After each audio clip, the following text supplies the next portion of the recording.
I am very confident in saying that the Philadelphia Eagles are still the best team in the NFL. I am. I don't think there is a doubt. I know we just lost to the Niners. I know it's an unpopular thing to say. The Eagles are number one still in the NFL. And we're going to talk about it today.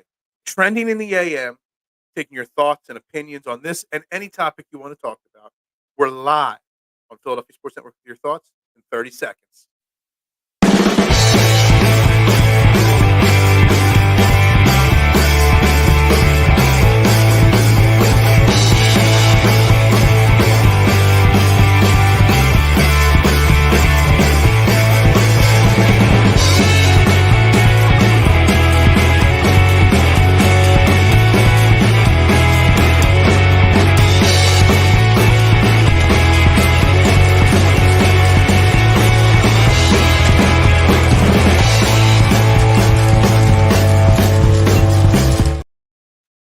And a very good morning, everybody, and welcome to Trending in the AM right here on Philadelphia Sports Network.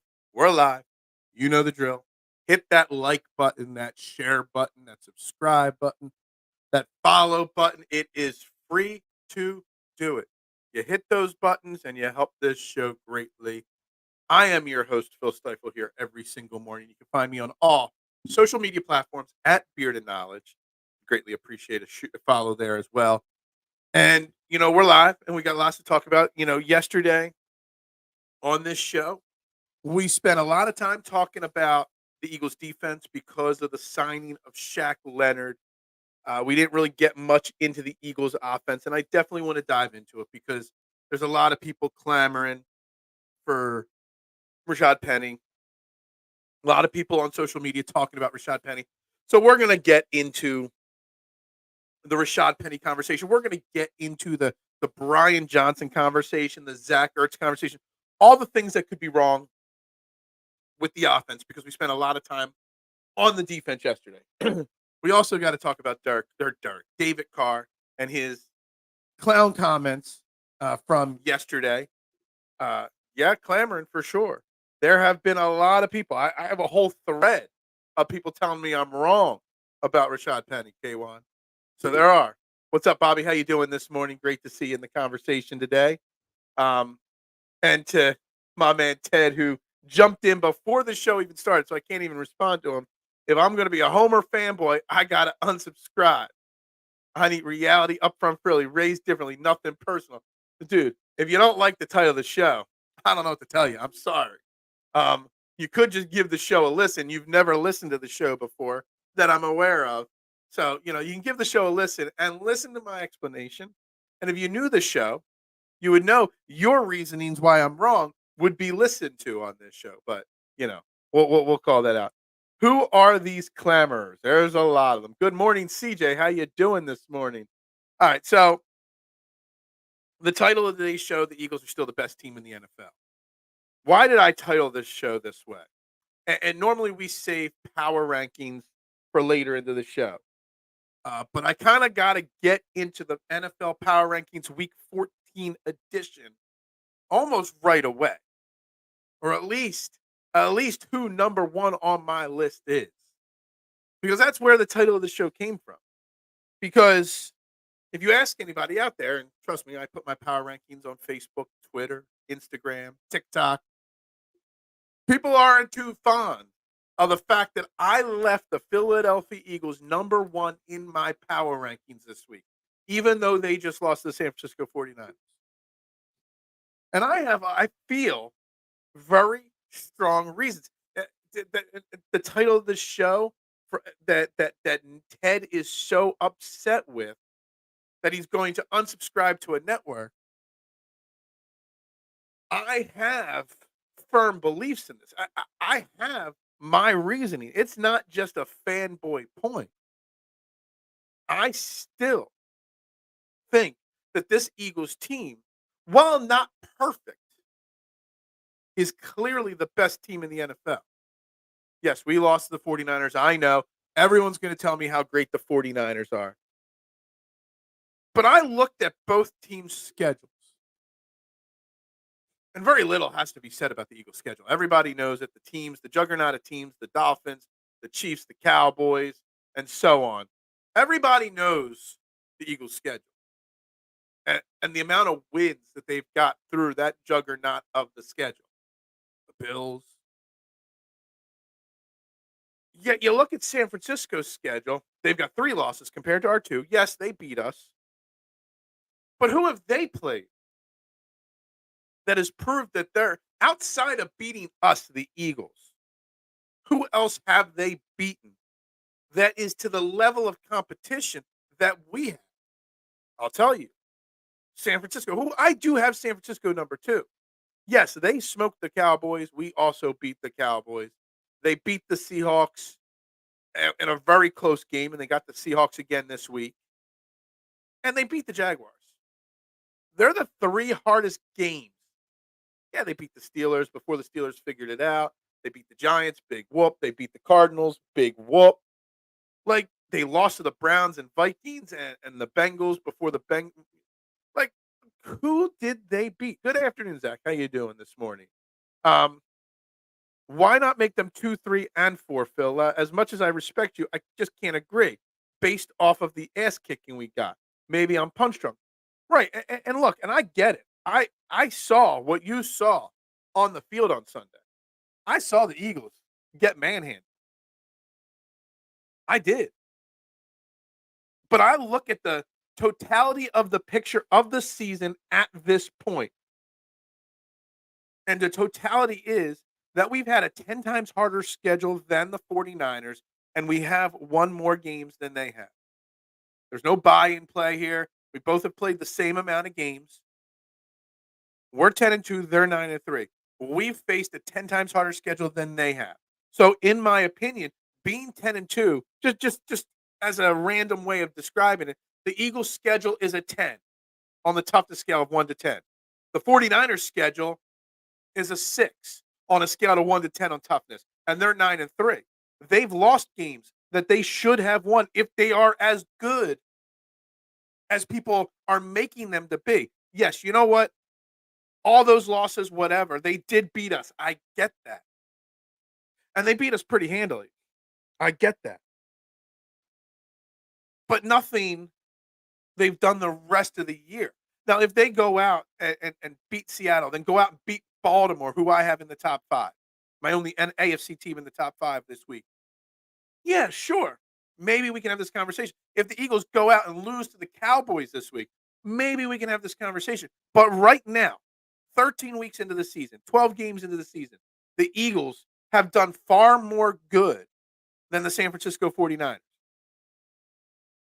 I mean, by the logic that the Eagles lost to the 49ers, that the 49ers should be ahead of them in the standings would mean that the Cardinals should be ahead of the Cowboys because the Cardinals beat the Cowboys. And it's a little bit of an extreme version of the conversation, but that's the point I'm trying to make. There's losing and there's getting boat raced. I get that, K1. We did get boat raced. We got curb stomp. We got manhandled. There's so many words and adjectives you can use there. Almost would feel like getting curb stomped the way we did almost kind of devalues the 49ers win a little bit because we kind of just packed it up, packed it in, let it begin. Maybe to an extent that, it just let it get out of hand. You know what I mean? Even though we kept our starters in far too often, which is something we haven't discussed much. Prior to the season, I had a splitting with Dallas. So did I. Beating the 49ers. So did I. So now we really need this game Sunday night. We can't let the division 1 seat slip away now. I agree. I had them at 10-2 at this point, Bobby. I had them losing to the Jets, which, yes, I did predict the Jets as the first loss. I had them losing to the Jets and losing to Buffalo. And then I had us beating all the other teams. I had us at 10-2 at this point in the season. Go back if anybody doubts me and find the week 1 before the season started when I finally made my one and only prediction. I had them losing to Buffalo, beating the 49ers, then losing to the Cowboys. I had us 4-2 in this juggernaut of a stretch. Now, yes, we probably need a win Sunday in Dallas. Is it the end of the world if we lose in Dallas? No, we still sort of control our own destiny because the Cowboys still have a tougher schedule. and the 49ers have, a couple tough games, whatever. But 14-3 should get you the 1 seed normally. And if we lose to Dallas, we could still be 14-3. But yes, we do need that 1 seed. This is pretty close to cope here, my bearded friend. I don't think it is. I don't. I think I'm being honest with myself looking at the schedule. Do I think that the 49ers here's another way to look at it.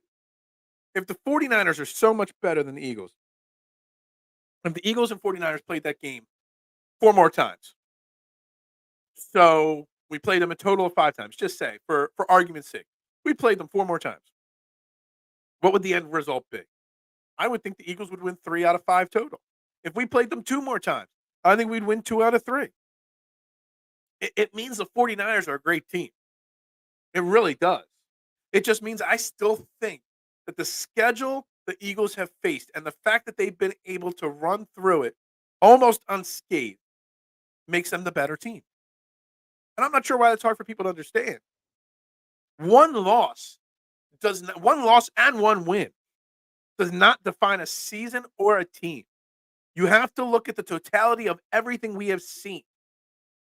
We have beaten the Chiefs. We have beaten the Dolphins. We have beaten the Bills. We have beaten the Cowboys. Multiple of those teams are ranked in some people's polls higher than the Eagles. And I think it's laughable. So maybe there's me putting some respect where there's no respect being given. But I'm looking at the entirety of everything, making a lot of sense. Look, I appreciate that, Nick. And I'm okay if people disagree with me. I am open for conversation, unlike the person likes to sneak in before the show starts, so I can't actually respond to them and say they're unsubscribing because they don't like the title of my show. I'm okay having a discussion. And K1 knows that. Bobby knows that. Everybody in the comments knows I will have an open-minded conversation on this. I will. I'm giving you my reasons. Somebody needs to give me a reason outside of, no offense, K1, what did you use? Outside of us being boat raced by the Niners as your reason, you got to give me other reasons on why the 49ers should be ranked ahead of the Eagles. And maybe you can convince me. Top 5 rappers, Dylan. That KC win looks less and less impressive. K1, I won't disagree with this statement. I have that thought cross my mind that looks like that, and actually, the Bills one is one that I kind of thought even also about that, because these teams, like, what's Kansas City now, 8-4? Like, it's kind of shocking. But you know what? I guarantee you, at the end of the season, they might not be the 1 seed, but come the second and championship rounds of the AFC, KC is going to be right there. When the money's on the line, KC is still going to be there. So it's a fair statement now, but in 6 weeks, that might be an untrue statement. Good morning, Eric. How you doing? To the Superstars score 12. If the 49ers were better, they'd be 10-2. Yeah, exactly. I mean, it makes sense to me, K1. It does what Eric says. Bobby, after this stretch of games, we looked like a tired football team. Usually poor tackling is a sure sign of fatigue. Absolutely. And Bobby, why did we lose against the 49ers?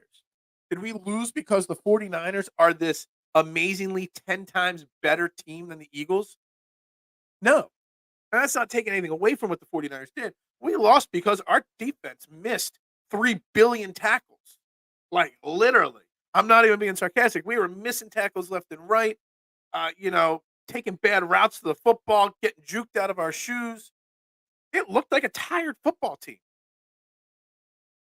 A tired football team that played 3 games in 13 days around the holiday. It looked like a tired football team. And not just tired, like exhausted. And not only did they play all those games, they played an overtime game. Now, the team should have done things to kind of maybe try to win some of those games a little easier. But they won the games.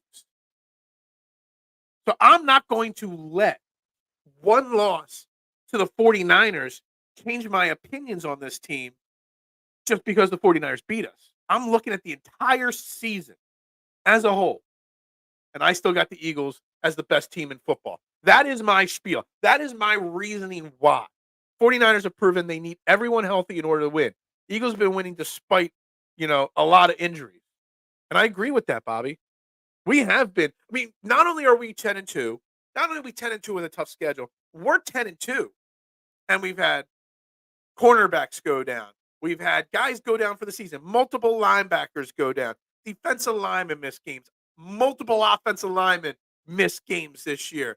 We've had our tight end out for 4 weeks. Like, literally, the amount of injuries that we've battled this year, completely opposite of last year, obviously, but the amount of injuries, combine that with the schedule, combine that with the games and days, days and games played, combine it all, and we're 10-2. I'm not going to let one loss mean that everybody else is better. Kansas City win came in Kansas City, fair point, and the Bills win came versus the quarterback's best game of his career. So those wins were signature to me. It's the opposite way of looking at what we said earlier about the Chiefs game. I'm not trying to say they were meaningless. I don't think K1 was either, but we're trying to say maybe they weren't as good at teams as we had hoped before the season when we saw the schedule.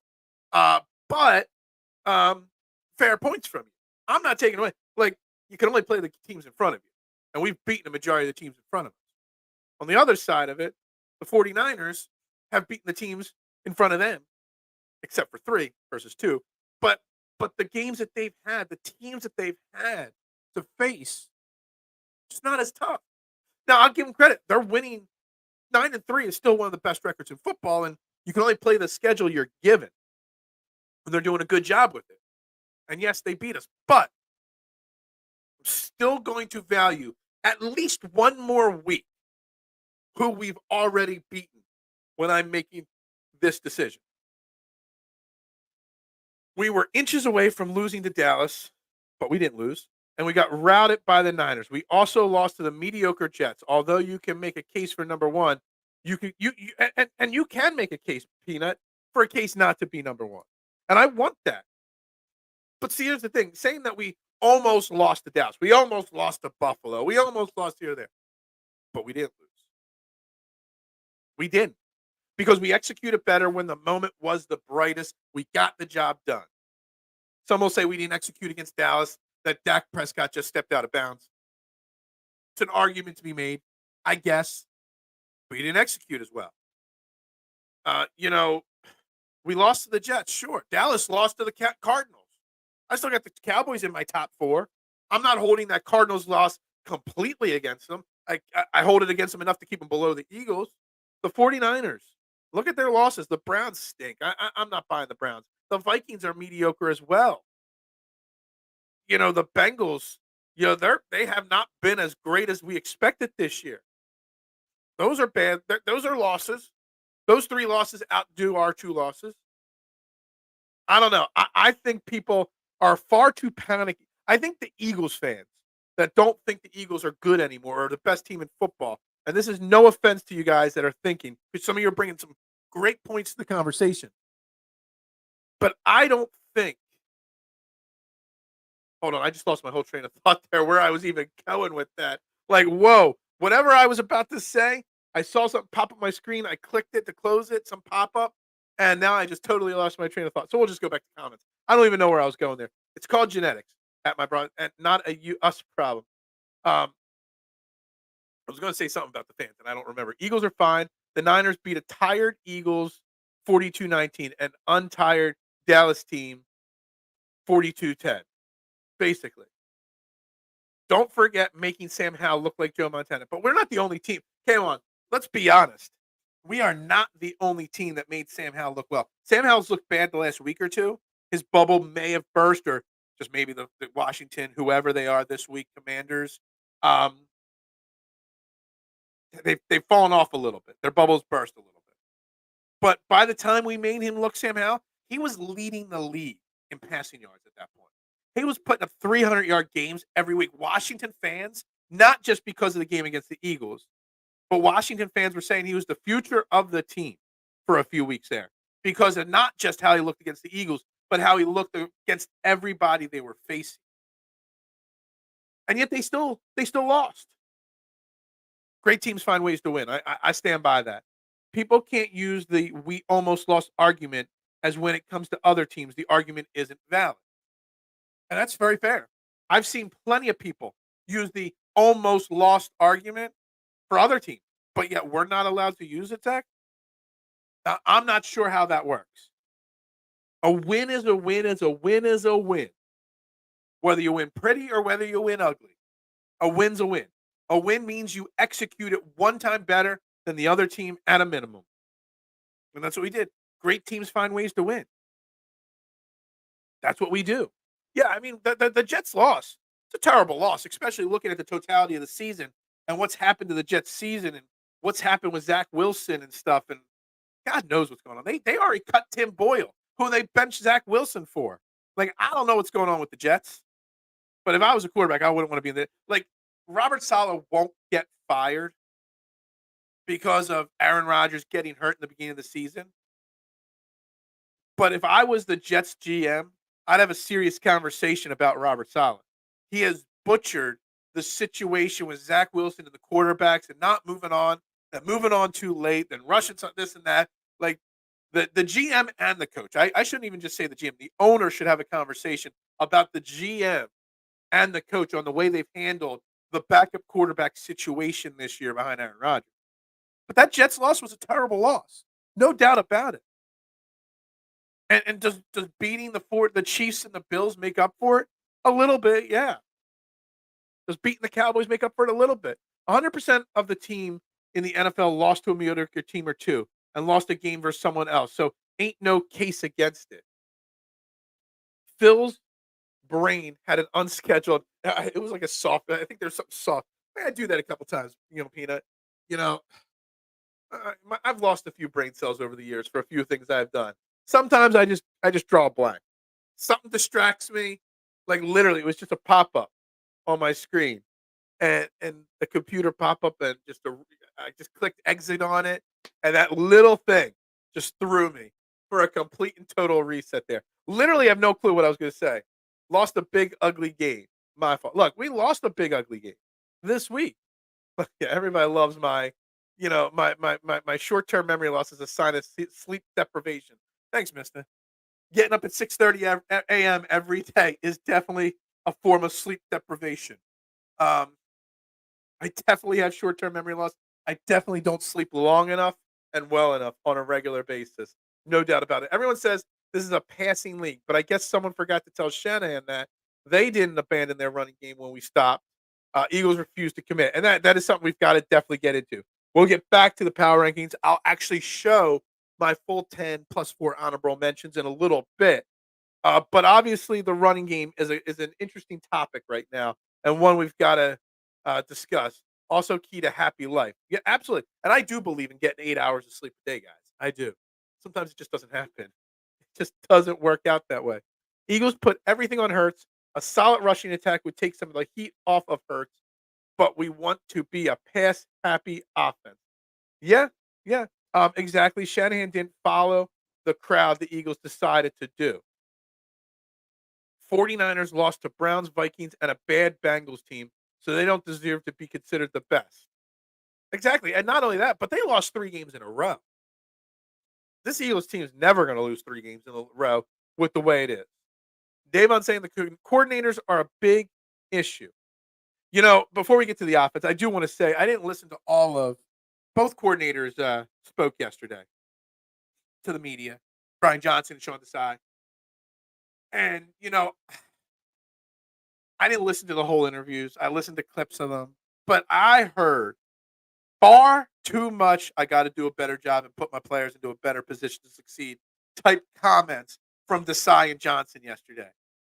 Like, I don't need to hear that. I need to hear more specific. I screwed up here, or I need to do a better job with this decision, or this or that. Like, far too generic comments from guys that tend to give much more detailed answers. And then Nick Sirianni took a lot of the blame for the offense, saying it's his offense. Brian Johnson's just doing what he says. I don't know. But absolutely, yeah. Coordinators are a big issue. Look. I don't know how much I want to blame totally the coordinator. Sean Desai had a bad game. He didn't adjust on Sunday. No doubt about it. The Eagles did not go back to the running game or didn't even try to utilize the running game. I get it. That's on Nick. I do truly believe that the offense that Brian Johnson calls is Nick Sirianni. Nick Sirianni gives him the playbook and says, this week, this is our system.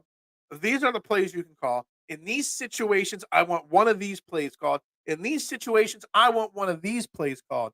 That is how I firmly believe the offense is run. So Brian Johnson, while he might call the play in, I kind of feel like Nick Sirianni may have too much say into the actual game. It kind of feels like a lot like early 2021 before Shane Steichen took over.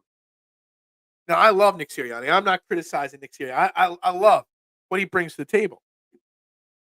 But maybe let's just give Brian Johnson a little bit more free reign so he can properly judge whether Brian Johnson is a good offensive coordinator or not.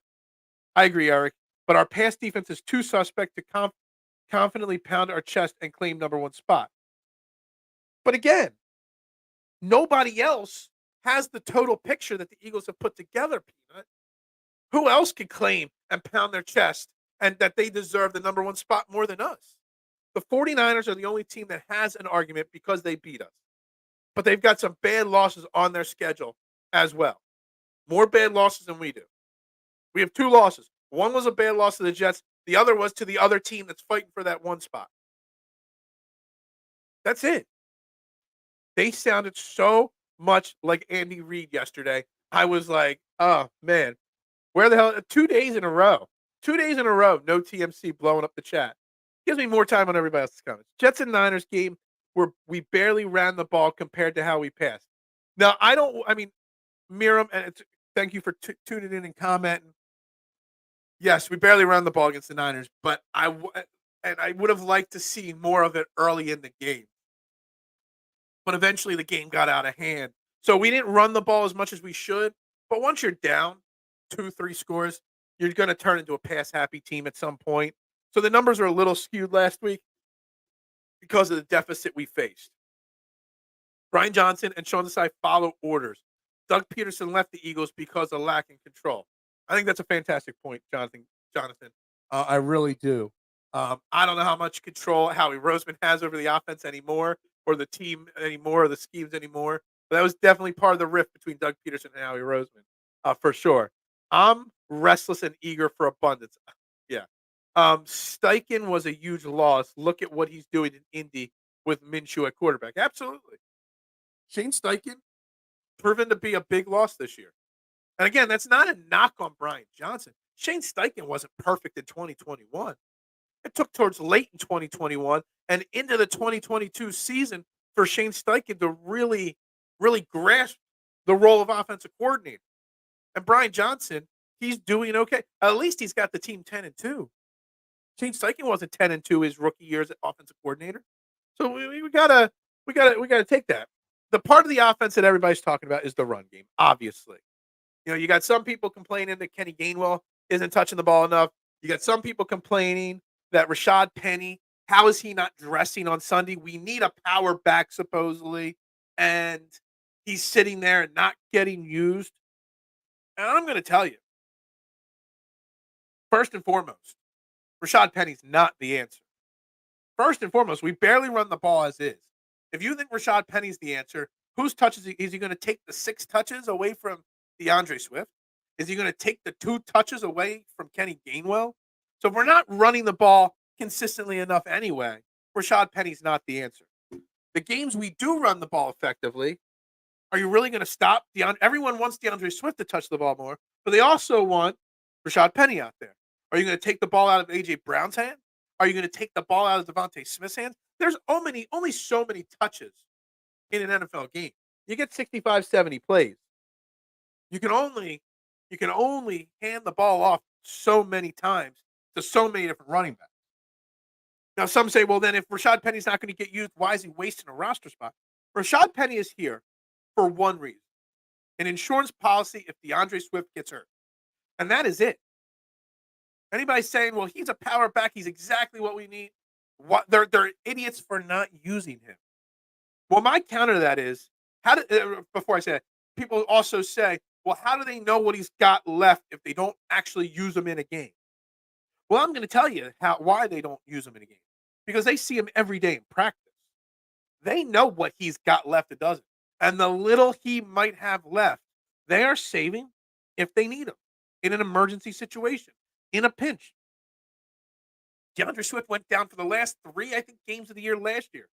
Well, if he went down for the last 3 games of the year this year, that's where Rashad Penny will come in. Rashad Penny might be again. We saw it in preseason. He didn't have that much juice in the 2 plays he ran. One was effective. One he ran into a wall. I don't think Rashad Penny getting touches and being active is going to solve the lack of running game, solve the lack of effective running the football. It's not going to solve the play calling. It's not going to solve getting the ball out quicker. It's not going to solve the pass protection issues. The people that are clamoring for Rashad Penny are the same people that were clamoring for Wash Jordan Howard for all those years. When Jordan Howard was obviously, we need a power back, use Jordan Howard more. He was washed. Like people don't understand that. And I think there's far too many wanting Rashad Penny out there without thinking open-minded about it. They see what he used to do and not what he's capable of doing. Eagles promoted Johnson to be Sirianni's play-calling puppet. I mean, to an extent. I mean, he might not have 500 plays to choose from. He's probably got 2 or 3 plays to choose from in every single situation. And he gets told, hey, we're going to go for on 4th down, just so you know, so that adjusts your play calling. He's a puppet to an extent. I get it. You want to see complete games. To me, the issue going back goes back to the front, seeing us come this close to winning a championship versus experienced coaching, and they go in the opposite direction. I think that's a fair comment as well. I do. Sirianni was calling the plays early in 2021. He failed and turned it over second. But he turned it over, but Steichen wasn't immediately effective. Like, he still had moments. It took till the next year for him to fully grasp it. We can run the ball on the Cowboys. They're softer than cotton candy. That's a possibility. Obviously, they're weak at linebacker. You see Shaq Leonard? I mean, obviously, we know Shaq Leonard signed, but Jerry Jones commented on the Shaq Leonard signing, and it was actually a very non-Jerry Jones statement. Said he wanted the best chance to win, and he feels the Eagles give him that. Like, that's a very respectful comment. Like, I don't expect that from Jerry Jones very often. Activate Penny for what? Eagles don't run the ball. But even when they do run the ball, like, even if they activate a Penny and say, we're going to run the ball 60 times, don't you think they know whether Rashad Penny can handle the rock or not on a regular basis? You know, isn't there something to the theory? It's not like he's being paid $10 million a year and is sitting on the bench. He was signed for like $1 million, $1.5 million. That's like backup money. He's being paid basically the same as Boston Scott. And they paid him, and then they got DeAndre Swift. DeAndre Swift is a better running back right now than Rashad Penny. But Rashad Penny and DeAndre Swift have injury histories. So why risk both getting injured? Keep one healthy so that if the other one does not make it through the season, you've got a backup option. Like, I don't understand why that's so hard for people to understand. I don't. Look, do I think they could use a power back, like, kind of, style? Sure, it could help. Sure, it could.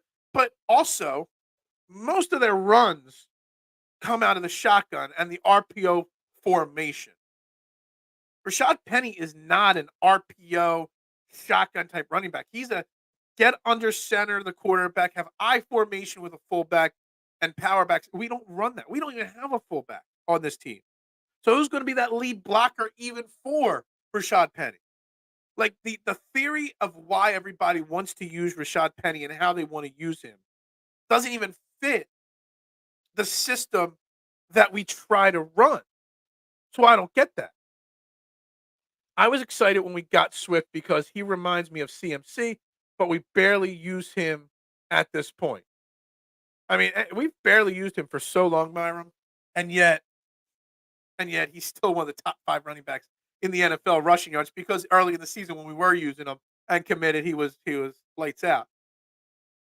Yeah, I don't get why they don't give the ball to Rashad. Like they want to. The theory is that they keep saying that we want to set up the run by passing. We pass and then go to the run. They have that philosophy. Then the problem is if they fall behind and they can't get to the running attack. Yes, I would like to see them use the run more often in early in games.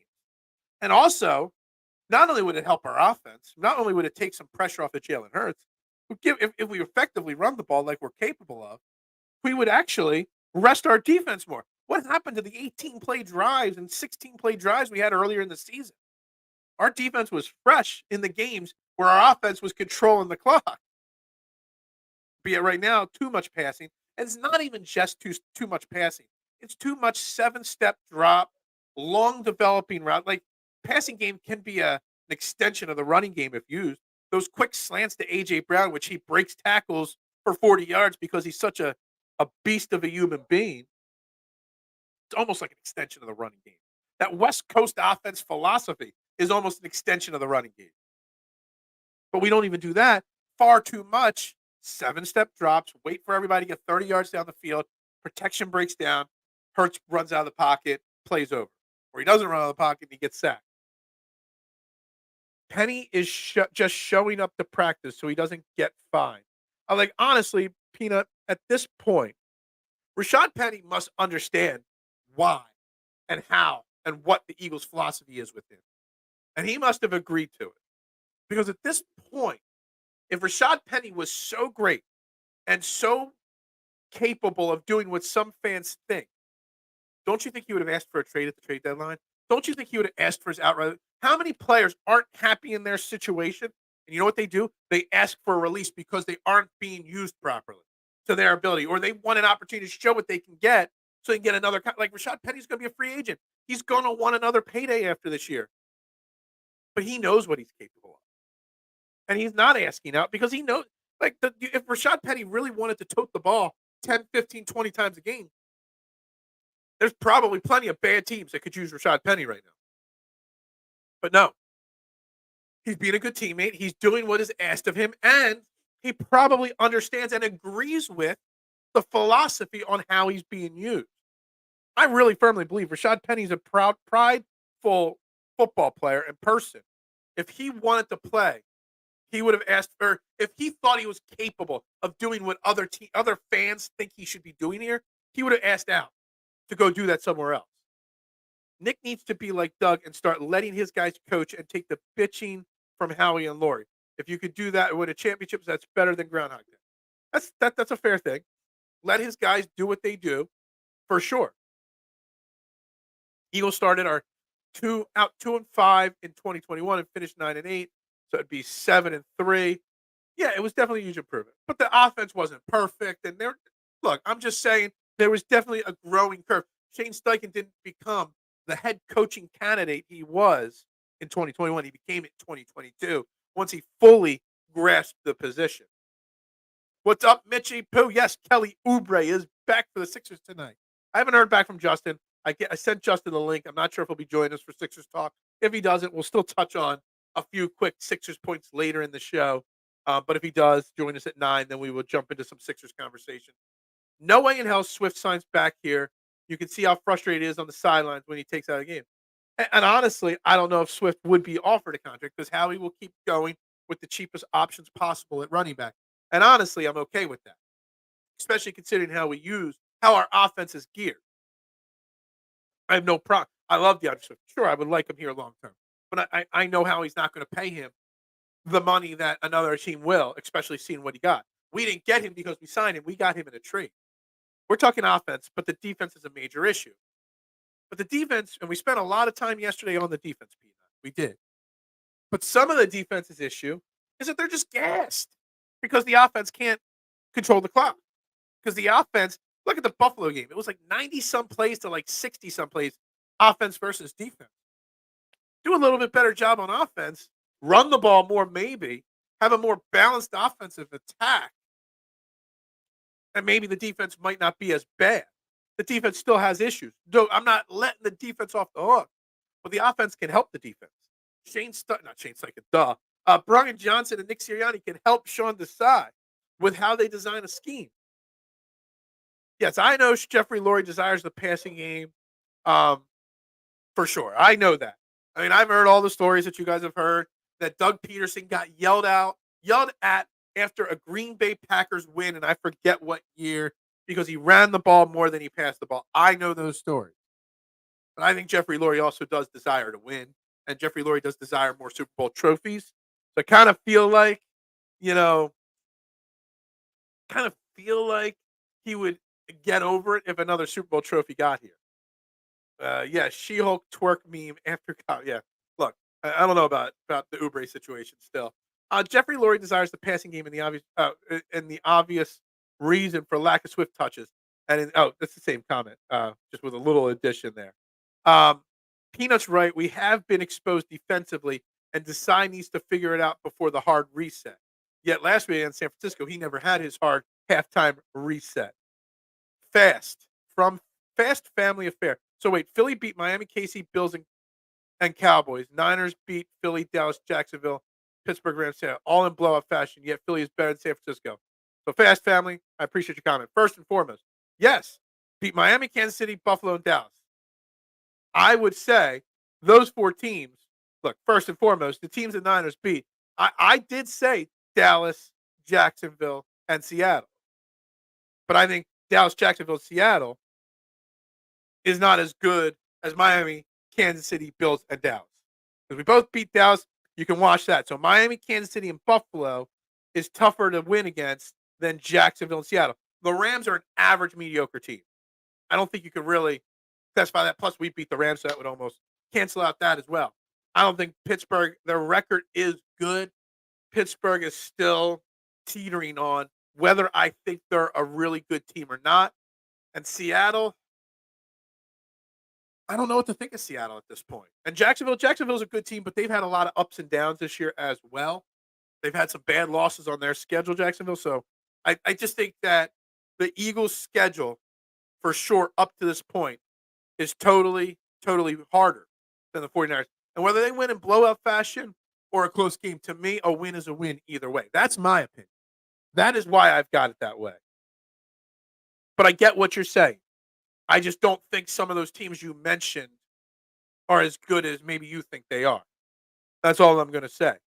100% correct on Jonathan's last comment with the Jeffrey Lurie. Gotcha. And I agree with that. I do. I do. Eagles' idea of successful defense is bend, don't break. Giving up 3 points is considered success. We're 32nd in. Yeah, well, so there's a lot to unpack here. The Eagles, just like the Eagles' offensive philosophy has been to pass first, run second. That's been a while because that's Jeffrey Lurie and Howie Roseman's idea. That's why we pass the ball like we do. That's why the Doug Peterson story came out, et cetera, et cetera. But our defensive philosophy, bend, don't break, has been going back to the Jim Schwartz era here. We've been running that style for a long time. The number one thing I will say about the defense, my biggest criticism of the defense, which again, it's not an excuse, but if the offense kept the ball a little bit longer, maybe we wouldn't be as gassed and this wouldn't be the case. Our third down defense. We went over the numbers yesterday. It's atrocious. How the Eagles perform on third down is just straight terrible. I had the numbers. What are we? Out of the last 33 third downs our defense has faced, they have converted on 23 of them. That is an insane number. That's a 67% success rate against our defense. The last 33 third downs. We're not talking about the last 5. We're talking about the last 33 third downs. 66% of the time, the offense is successful. That's bad. And then that puts your offense in a hole, force them to pass even more. There's so much that goes. It's a team sport. It's not one side or one player to blame here. The Eagles have everything. We are bending and breaking. Recently, last week against 49ers, yeah, we broke. Now, I'm not letting one-time breaking change my opinions on the team. Now, if they break multiple in a row, sure. One game does not define a system. A culmination of games does. And the culmination of the games is still that the Eagles are the better team. But but you gotta give you gotta understand that there were some bad things there, for sure. Now, I have confidence that the Eagles will clean it up. I have confidence that Nick Sirianni isn't going to just continue running the same. He is going to learn from his mistakes. I am confident that Sean Desai will figure something out. I'm confident that Shaq Leonard being here will help the defense. Fresh legs, a slight upgrade. I saw my man Shane Half, who's been on the show plenty of times. He's great for footage. He does the all 22. He breaks down so many plays, not just the Eagles, all NFL teams. He's fantastic at it. And he broke down one play, one of the Deebo Samuel plays, I believe it was. And Christian Ellis just was so all over the place and so bad in coverage on that play. And it's like, yeah, Shaq Leonard ain't the all pro he used to be, but Shaq Leonard's going to do a slightly better job than what Christian Ellis did on that play. He looked like a chicken running with his head cut off, had no idea which way to go, and he got burned for a big play. I don't know if it turned into one of the touchdown plays or not, but it was definitely a big play. Just don't see how you could say the Eagles are better than the Niners. I've given you my reasons. It's okay for us to disagree. I still will say that the Eagles are better, but I leave it open for interpretation if the Eagles go out and lay a clunker against Dallas next week, because then I have a bigger picture. But right now, one bad loss does not change my perception of this team. There's a reason why teams don't go undefeated. It's hard to win every single week in the NFL. Gannon in Arizona is blitzing at a much higher percentage. It is being said maybe he was told not to here. Interesting thought. Well, that goes back to the theory that we were just talking about, that this team listens to the philosophy set down from the higher ups. But also maybe it's a personnel issue. They didn't blitz a lot last year here in Philly, but we still led the league in sacks. Maybe some of it was we didn't have to quote unquote blitz because our defensive line was getting home. There's a way you help the offense. You get home, you get a sack or two more. You don't let them escape the pocket like we constantly do. Maybe the defense gets off the field a little quicker. Maybe because everybody blames the secondary. Well, maybe Josh Sweat and Hassan Reddick just gotta actually wrap up a little bit better. Maybe Jalen Carter needs to wrap up a little bit better. How many times do we see Brock Purdy almost get sacked on Sunday? Then he escapes and bingo, completes a big pass. It all goes together. But maybe Gannon was told not to blitz as much. Yeah, I went over these stats yesterday, Miriam. 175 yards given up by Nicholas Morrow. Now, maybe they're not all his fault. I don't know. Where are my Nicholas Morrow stats? Because I got more details than just that. It was 175, but 151 of them were yak yards. So he gave up the play and then let the guy burn past him. Brock Purdy had 213 of his 314 yards were yak yards. So as everybody not only did they give up the plays, they couldn't wrap up either, which is so hard to understand. As a business owner, it makes sense that Lori would want high-scoring games with plenty of offense. It's more absolutely the whole NFL. There's a reason why they're trying to ban the push because it's not aesthetically pleasing. Because teams can't stop it. The NFL protects quarterbacks, protects wide receivers. Why? Because it's higher scoring games are better for business, better for the casual fan. For us diehards that sit here and talk it every single day, we just want great football. But for the casuals that watch a few games here and there or tune in when they're at a party and half watching football games, they want to cheer for a big passing touchdown. They want the 57-yard bomb to Tyreek Hill. They don't want 27 rushes and a team controlling the clock and scoring 17. They want 47 points and a quarterback throwing 400 yards. That's what they want. Brings back the memory of 3rd and 30 against Stack. Yeah, absolutely. That's a great memory from the past. Eagles front office can stick their analytics up their arses. Yeah, look, if you know me, Bobby, even a little bit, I'm not an analytics type guy. I can't stand it. I prefer to go with the feel and my gut, and my gut tells me that the Eagles are still the better team right now. And yeah, I've been known as a flip flopper. Uh, some people that some people that are probably more well known than me called me flip floppers for many different reasons. It is what it is. And I heard you. I heard you. But I might be flip flopping on this next week. If we go out and get smoked by the Cowboys on Sunday, I might be flip flopping. And we do not have a Victory Monday show. I might be flip flopping. But if the Eagles go out and win on Sunday against Dallas, and I firmly believe that they will go out and beat Dallas on Sunday, I'm going to come in here on Monday and be like, yo, guys, remember what y'all said that the Eagles aren't good. They're not as well. They're not. Nobody said they're not good. Well, not in this show today. But that the Eagles weren't like. If we go out and beat the Cowboys on Sunday, like I expect them to, I'm going to call each and every one of you out for saying that they're not as good as the 49ers, because that is another check mark in the column that the Eagles are a great, legit team. Are we done talking Penny finally? Thank God. Look, I think the Penny thing,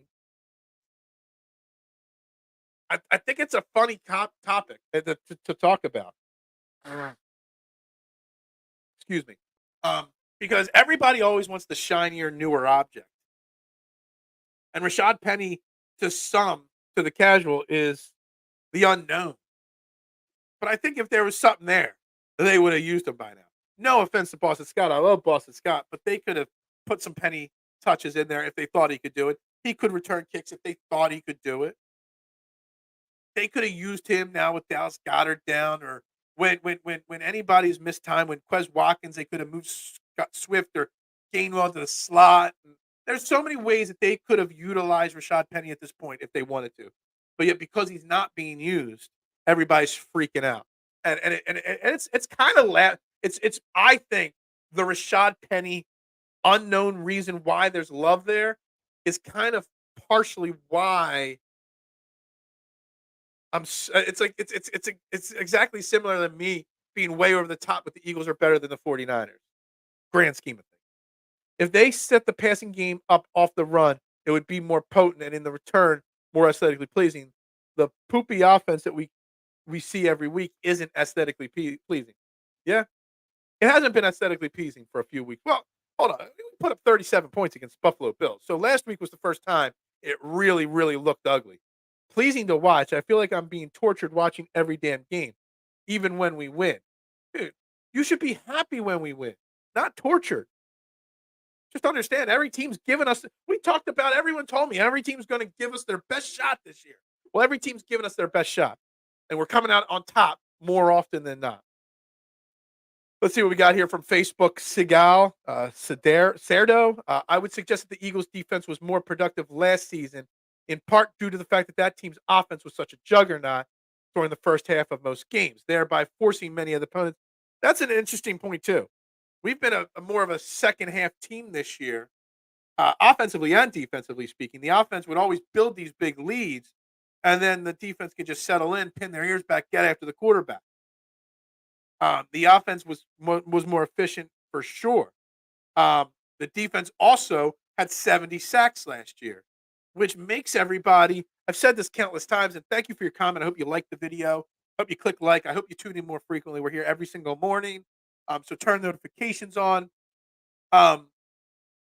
It helps, and for if you're new to the program, I talk about it nonstop.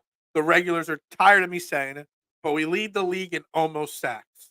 We almost sacked the quarterback on almost every play this year. We don't. Last year, we had 70 sacks. That made Darius Slay and James Bradbury look a little bit better than they were. I'm not saying they're bad this year. They're just not elite like last year because of that. It all works together. The offense helps the defense helps the offense. And I firmly believe that. Leave Gainwell in the gulag. Marshawn. K1's going to be coming for you. He's going to be coming. He's going to be hunting for you. No doubt about it. I don't blame Gainwell. His usage, it baffles me when they use him, how they use him. I don't think Gainwell is a bad running back. I think DeAndre Swift's better for sure, but I think Kenny Gainwell in the right situations is a very viable split running back in a dual threat backfield. They just use him wrongly, and they don't use him free consistently enough. He never knows whether he's going to get 2 touches or 20 touches. So I don't know. I think Gainwell is just fine in the role he is. He needs more usage too. A loss to Dallas will be the wake up call for the Eagles to rethink what they're doing. If Dallas wins 40-20 like they did a year ago, there will be players only meeting. The players only meeting thing. I don't know how it works in sports. I'm just going to lean back for a second there, just see if anybody notices anything that's changed. Anyway, um, player only meetings, how much good they do or not, I don't know. But what I will say, I will be rethinking things for sure if they get blown up 40-20 or something like that. But I don't think they will, because I still think I'm still on the side of the equation that this is still the best team in football. That Jalen Hurts is going to do whatever it takes to make sure this team wins on Sunday. He doesn't want to see a 2-game losing streak. He doesn't. I don't think he'll will us to victory if he has to.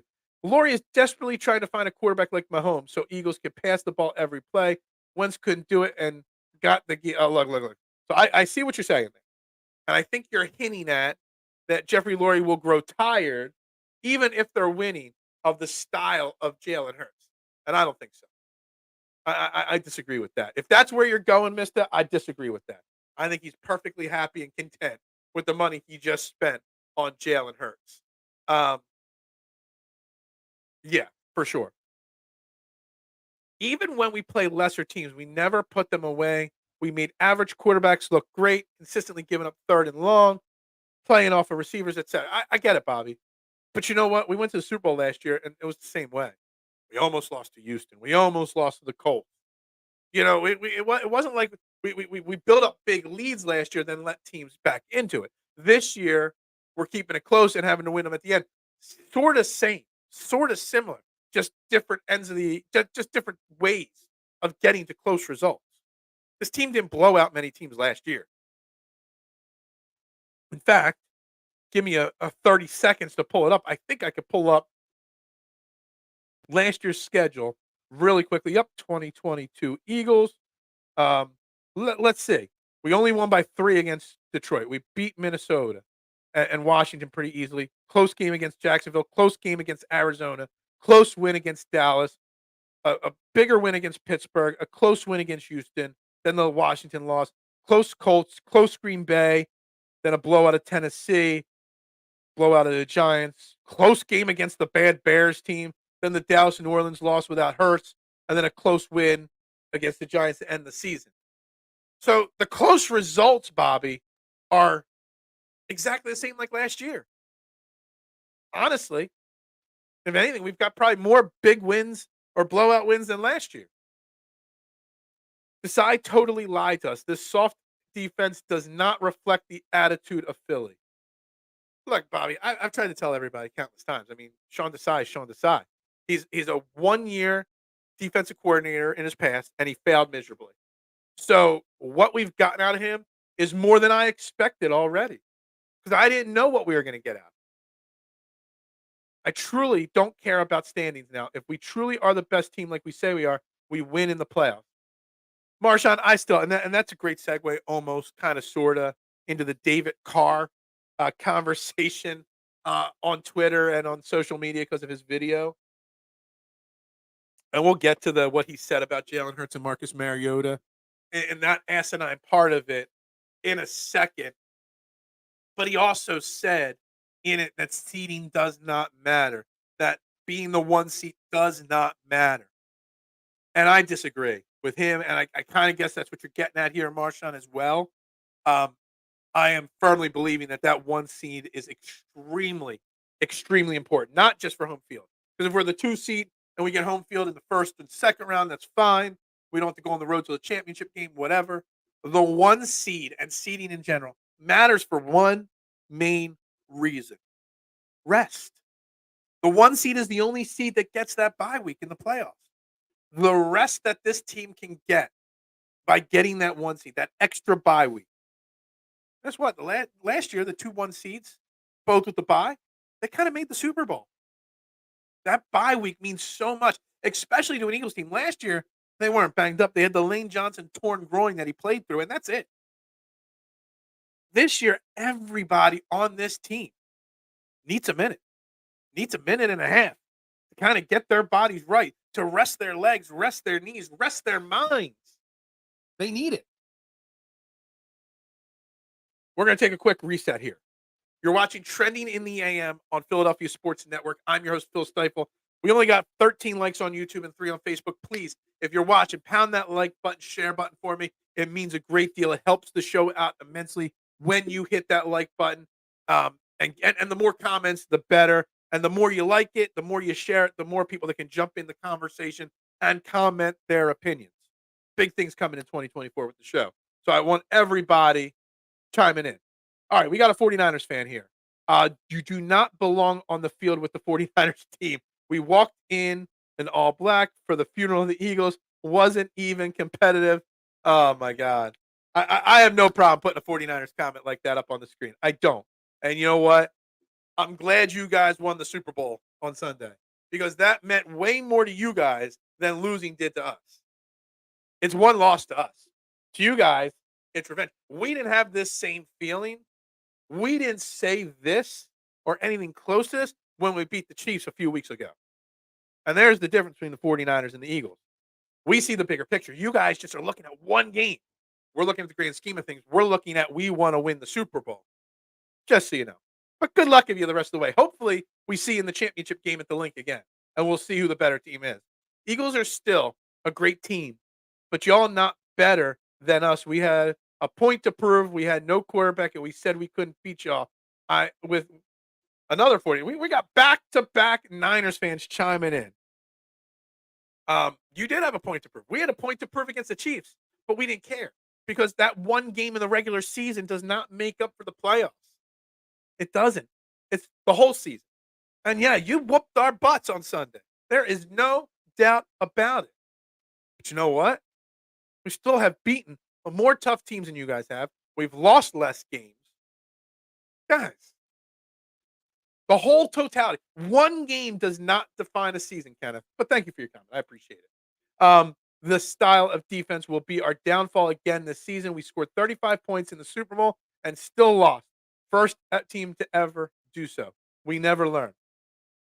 I mean, we lost in the Super Bowl because we went up against one of the 5 greatest quarterbacks of all time, one of the 5 greatest coaches of all time. That's why we lost in the Super Bowl. Yeah, part of it was the defense failed, but we also got beat by the better team. The Desai doesn't know what the heck he's doing. Guy is just winging it. No pun intended. Well, there's a pun there, but I get it. Desai even admitted yesterday that he isn't making the right calls and is making them late. Yeah, well, Desai then got to look from within. We got one of the 49ers people chiming back in. You didn't have turnovers. You didn't have fumbles. You didn't have penalties. There's nothing you can point to here, man. You got absolutely dog walked in every single perspective. And I have not disagreed with that.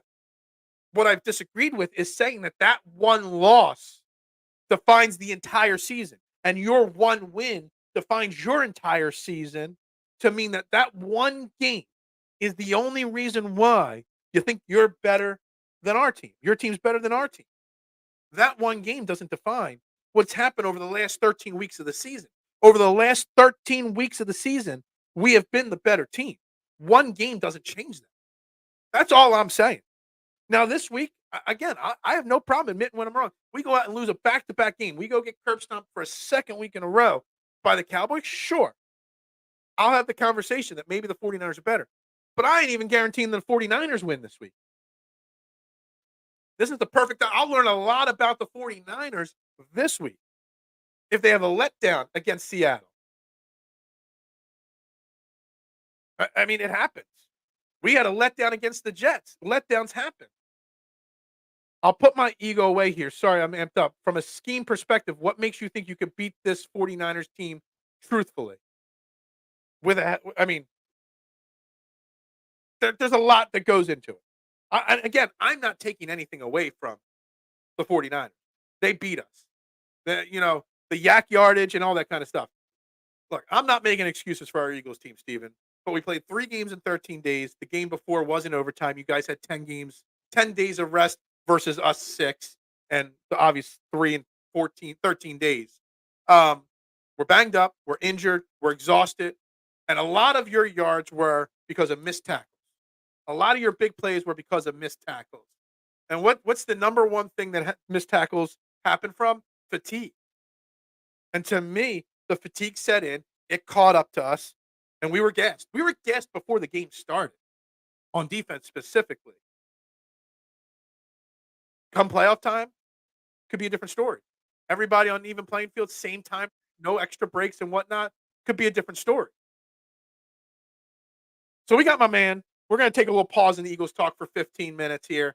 Got all week to continue the Eagles talk, but we're going to pause Eagles talk for 15 minutes here. My man, Justin Crosby, Eagles writer for Philadelphia Sports Network. Good morning, Justin. How you doing today? Good morning. Good morning. You sound like you're just waking up here. Yeah, no, I had to get my tea ready for the day. For the day. There you go. Hopefully, you're more awake than I am because I've already completely lost my train of thought like 400 times this show because I'm not fully awake. I'm literally talking and literally the words just slip right out of my head. So hopefully you're better off than I am. But since last week when you're on last, it feels like the Sixers have not played a single game. I know they played a game that night, but this schedule's been really funky for the Sixers with the play-in tournament. It's been 5 minutes, Yep, since the Sixers have played a game. Um, the long layoff this early in the season with a team that's still learning and building this. Do you think the layoff here, 5 days, was helpful for the Sixers team? absolutely. First, health. Like number one, health. Hmm. Kelly Oubre is healthy now, Hmm. and will be playing tonight. The Hmm. whole team appeared to be get bitten by some type of bug that Jaden Springer was patient zero. So everybody else got sick. So for them to take some time away from each other definitely helped. And then just getting back into, practicing and nurses always talked about how, as recent as a couple weeks ago when I was there at the Wells Fargo that day, he was saying that defensively, only like 30 or 40% of what they want to do is installed. So I'm sure just having some time to practice was very, very helpful for the squad. Absolutely, and you hit it on it there tonight. Kelly Oubre is back for the Sixers team. Um, Besides the situation itself, on why he was away from the team with broken ribs. Getting him back is going to be a massive, win for the Sixers team. Do you foresee him back to coming off the bench like he did at the start of the season, or like we expected him to do at the start of the season, but he wasn't because of all the things with James Harden and the new players and all? Do you expect him to come off the bench? I do expect him to come back off the bench and be the sixth man, the first guy off the bench. I think Batum just brings added veteran presence as well as quick shooting, quick decision making, and good passing for Embiid. I'm sure Embiid's minutes probably will be like tailored with Batum, because he seems to be the only one that can make an entry pass. Right. So I do think that Oubre is going to be coming off the bench going forward, which is not a bad thing for him. That just means that he'll have more of the green light when he's in the game. Yeah. I think it's a smart thing. How does the rotation shape? I mean, because I kind of feel like at this moment going into tonight's game, I did see somebody. I think Anthony Melton was listed late last night that he might be sick Hmm. now. But that notwithstanding, if everybody's healthy now, I mean, I kind of see like a 13 or 14 man rotation was. I mean, you're not going to run a 13 or 14 man rotation, but this team is so deep. So who's going to be now the odd man out? Is Springer now going to be back to riding the pine every night? Is it like who's going to be the short? Who's going to get the short end of the stick here? Because you can't have 14 guys playing every single night. I know it's so tough because, and I think it goes back to kind of what Marcus Morris Sr. said a couple weeks ago. Like Nurse kind of plays who's hot or matchup wise. I think that's what we're going to see. I think they're what they're. I would say their eight is solidified Mhm. with the starters. Then you got Oubre. Well, nine: Oubre, Pat Bev, um, Robert Covington, and Paul Reed. Mm-hmm. After that, I feel like it could be anybody's night. Now, Jaden Springer was getting minutes and he was really good. He was closing lineups. Offensively, he wasn't the best, but defensive athleticism, like they just don't have a lot of that. So it was good to see him get in. But then Marcus Morris has come on more recently with more minutes. So that could be easier for him. Although KJ Martin hasn't done anything offensively, he hasn't got a lot of burn. But when he played in Boston when they last played, defensively, he held up well against Tatum and Brown and just showed some athleticism on the wing that the Sixers normally don't have and didn't have with Oubre. So it'll be really interesting to see who plays more. But I do think Nurse is going to have it dependent on matchups. I mean, you bring up Martin there, and that wasn't part of my conversation points for today, but he kind of intrigues me because I won't lie. I mean, I knew who he was when we traded for him, but I didn't have this. Like, there were a lot of Sixers fans that were super hyped that he got included in that James Harden trade because he's young and whatnot. And I guess maybe he's impressed people in years past. You know, are they missing something there by not playing him more or giving him more opportunity, or is he just too young and inexperienced with this crop of veteran guys? Like, is there someone's minutes that he could be taking some of and really provide a spark? Because the way I heard it when he got traded here, he was not the next coming, but he was going to be an important piece, and he's barely seeing the court. Yeah, it's very odd. Like athleticism, they need for sure.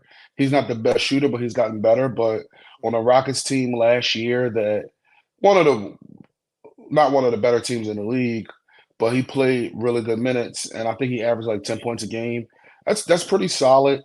He could come here average what like 6 to 8 points. I feel like because definitely different with more people holding the ball and stuff like that. Here, he wouldn't be one of those main options, but I don't know. It's very weird. I'm like, are they waiting for a consolidation trade and then he plays? Mhm. Because I was excited about him too. Like everybody talked about like who would be the starter, when PJ would come, and then there were speculations about Batum retiring and stuff. I'm like, yo, I wouldn't mind seeing Martin and a lineup to give some, lob threat, defensive ability, some secondary like rim protection because he can jump so high and make some of those plays. I was a little confused. I still am, but to me, we don't see what's going on in practice, right? We don't see what's going on in film. So maybe in that area there's something going on, but I am surprised he's not getting any run. Yeah. So tonight we got Washington.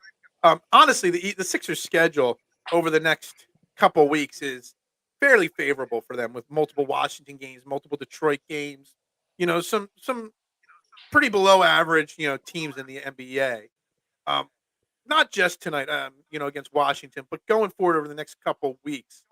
What will you be looking for from this team that will tell you, not that they just beaten bad teams, but that give you some positivity? Because after that big long winning streak, I mean, let's be honest, they've been pretty inconsistent. Yeah, they've had injuries, they've had the Oubre situation. They've had a lot of things going against them, sicknesses, whatnot. Let's be honest, they're I think 4-6 in their last 10 games. They've had 3 2-game losing streaks recently.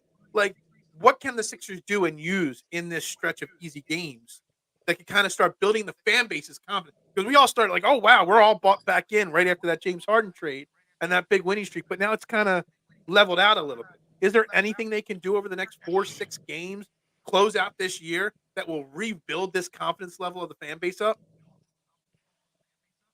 Yeah, I think internally, I don't think there's any.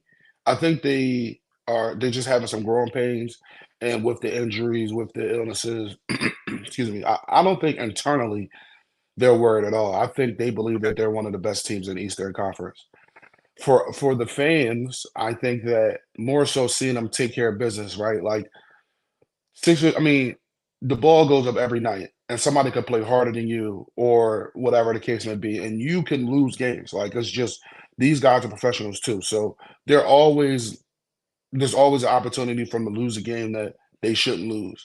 But for them to become a team that really takes care of business, like they should be taking care of business. The really good teams, you might have a slip up where they might lose to Washington or Detroit once or whatever the case may be, but Otherwise, they should be taking care of business. They should be taking care of these teams that they should be beating and kind of, boost their record up and show that when it's come times to play, they can play. Now, these other ultra competitive games, whether it's Boston or when they play Milwaukee or, Miami or even Indiana now at this point, like those are the games we expect to be really tough games and to, show up. You want the Sixers to win those games, but the games that they're supposed to win against these less experienced teams, like they should be taking care of business, and that's what you really want to see. I want to backtrack to that Boston game for a second. I know you watched it. I'm sure you watch every game. I think I learned more about this Sixers team as a whole and just their overall philosophy. I mean, they lost the game. I get it. And there's no such thing anymore as moral victories. I don't want to go back to the Brett Brown era when, oh, we almost won this game, but we're growing from it. But as a new team with a new coach, new philosophies, a lot of new moving pieces, and you are missing Maxi, you're still missing Oubre, you're missing Joel Embiid. And for them to push, I know they lost by 6, but it was like a 2-point game right down to the final minutes there. To be able to go out there and play the way they did against the Boston Celtics and almost win that game in a game where they had Jason Tatum and they had their full complement, Boston, there that night, and be able to keep that game close and show the fight they did. I learned, I feel like, so much more from that Sixers team in that loss than I have from any of the wins earlier this year. Yeah, and I feel like that goes to show the toughness that they have on the team now with and leadership, veteran leadership with Beverly and Morris. Beverly played out of his mind. Mhm. But I didn't know to Beverly still had me, that much left like in the tank to do that. Like me I think he either. said during the Me broadcast it was either. the most points he scored it since like 2001. I mean, a little sarcastic there, but Yeah, like it's been a long time since he's been able to put up 20 points in a game.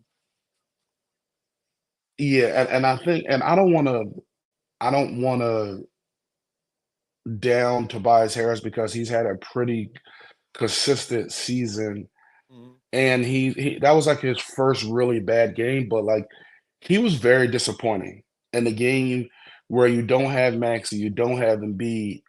He's deferring way too much to Marcus Morris and Patrick Beverly. Although Beverly did have it going, like you're the next best guy. Like, all right, you defer to Melton because Melton is more of a like Melton is shooting the ball really well right now, and he has a lot of confidence. I'm cool with that, and he should be cool with that. But the rest of the stuff, like Tobias deferring, and then specifically because he was deferring, trying to force it when he should be forcing it.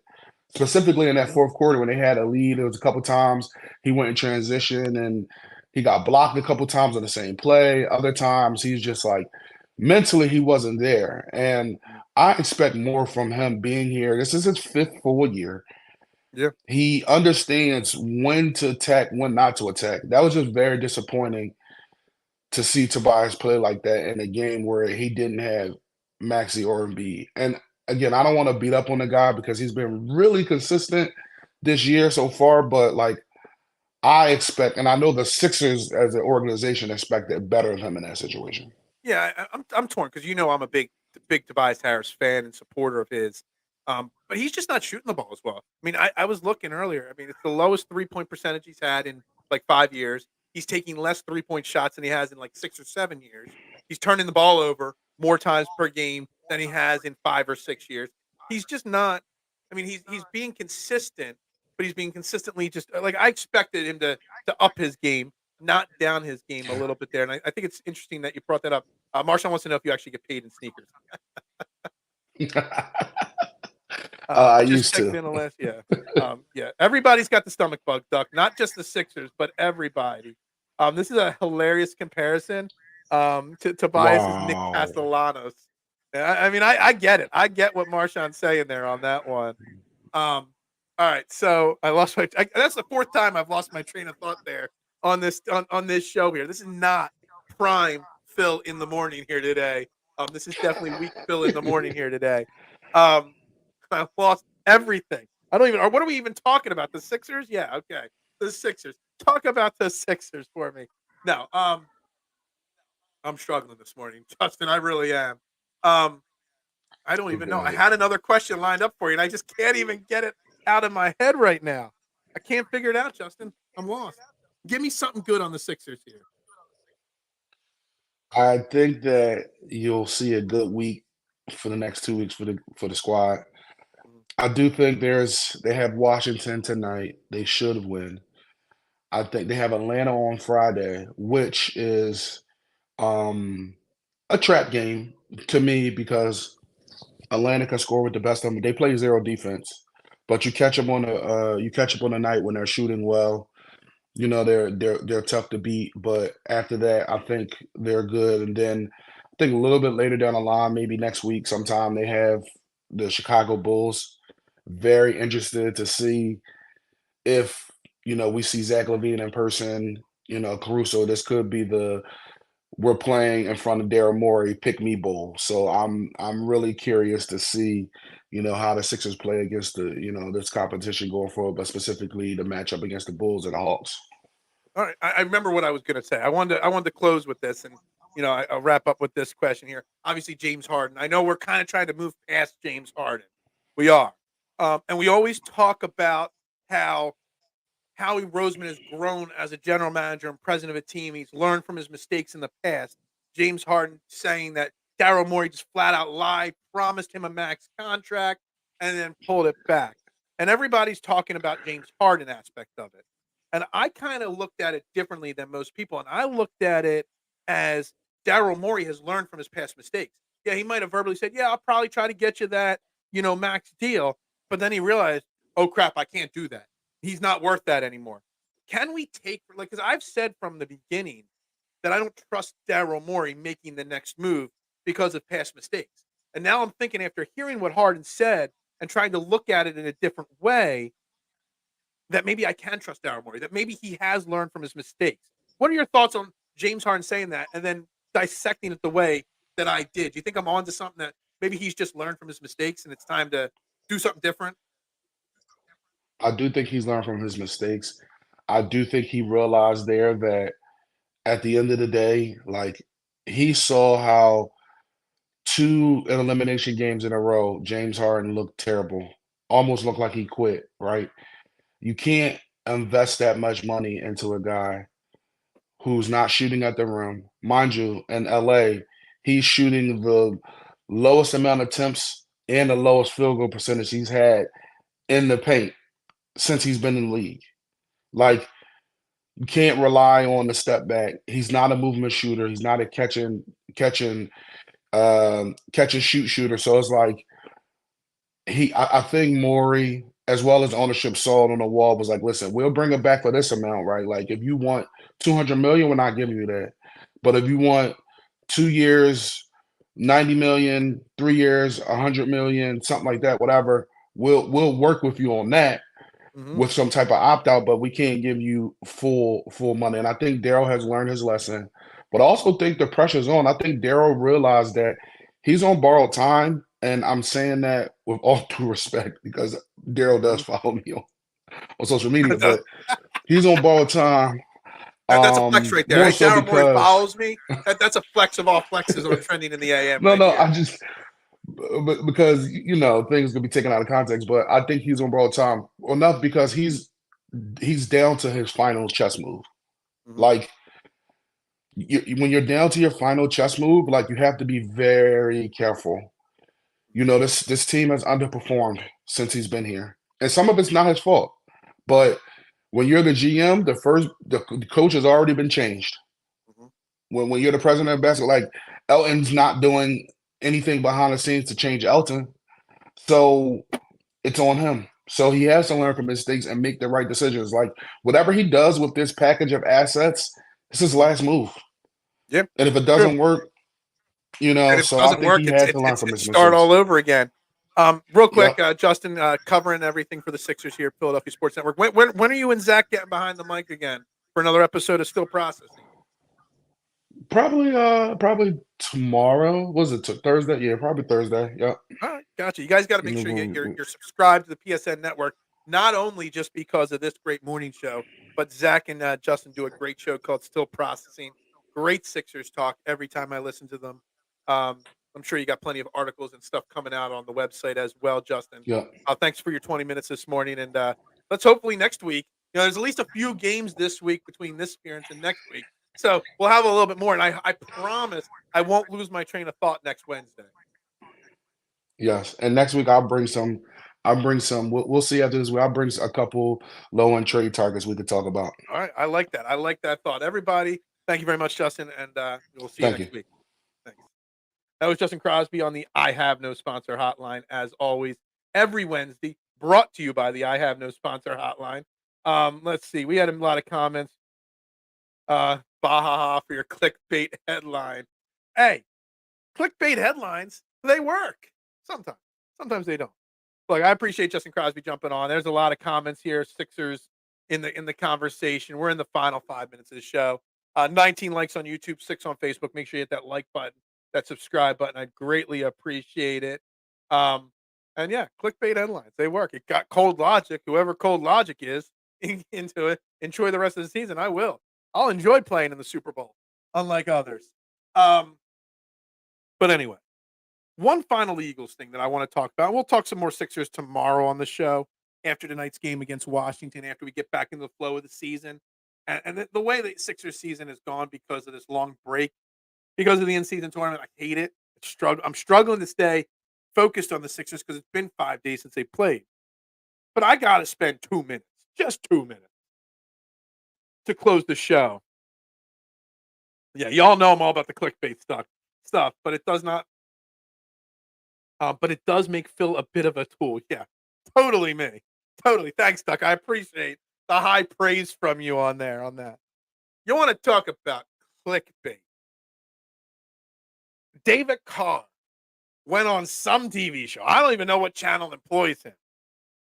But with a straight face, said directly into the camera, the Eagles would be better off starting Marcus Mariota over Jalen Hurts. He can win as many games with this Eagles team as Jalen Hurts. And he said that with a straight face. And he gave reasons behind it, too. Jalen Hurts could be as effective because he's just as good at running the football as Jalen. He can handle it with A.J. Brown, this and that. He literally, you want to call out Cold Logic, my clickbait headline. Duck wants to call me a clickbait man all about the bottom dollar. But damn. There ain't no more clickbait headline than Marcus Mariota is a better option at starting quarterback than Jalen Hurts. Like, David Carr took a lot of sacks in his career in the NFL. Like, a lot of sacks in a very short period of time. Maybe he took one too many sacks. And whatever network it is that's employed him really needs to look hard into maybe investing in some brain testing with that guy. Like, I know what he was trying to say. That Jalen Hurts should be rested. He's banged up. He's injured. He can't be as effective when he's injured. But, dude, even Jalen Hurts at 80% is better than Marcus Mariota at 100 at this point. Even though Jalen Hurts is banged up, he's still got the team at 10-2. Even though Jalen Hurts is banged up, like, he's still performing at an MVP level. Like, I can't, when I heard that, like, yeah, I mean, seriously, this comment from Doug, like, the McKeisters, like Tanner McKee, would probably be better than Marcus Mariota. So what David Carr did before the show to make him think that saying David Carr, or that David Carr probably thinks he would be doing a better job than Jalen Hurts. Like, for all the clickbait stuff out there, the Dan Sillymans, the Chris Simpleton, and the Skippy Payless, they say some pretty insane things. I don't think I've ever heard something as insane as what David Carr said on the show yesterday. Like, insane. David Carr took too many hits. Yeah, I just said that. You truly have to look at who is talking when speaking. But this guy is getting paid probably big money to appear on a national TV show regularly. I think it's a regular show. I don't know. Based off the way he was sitting at the desk, I'm assuming he's part of that show. Like, he is getting paid a very large salary to appear and talk football because he's the quarterback, the former NFL quarterback. Like I gotta truly look at who's hiring these people to talk about Jalen Hurts and the Eagles, not just the person talking about him. Like I don't know if I've truly ever heard anything like that before. Mariota can still run for his life, but can't complete a pass to save his life. Man, like it's just yeah. And I see Mister saying clickbait is a art form. You have to find what triggers outrage. But this is not even like I don't think there's a single 49ers or Cowboys fan out there that would agree with this. Like there's literally nobody that, and I know he had a reason, and like I get what he was saying, but it was so far fetched and so far from the truth, and so like so many holes in what he was saying. It is literally the biggest form of clickbait I have ever heard.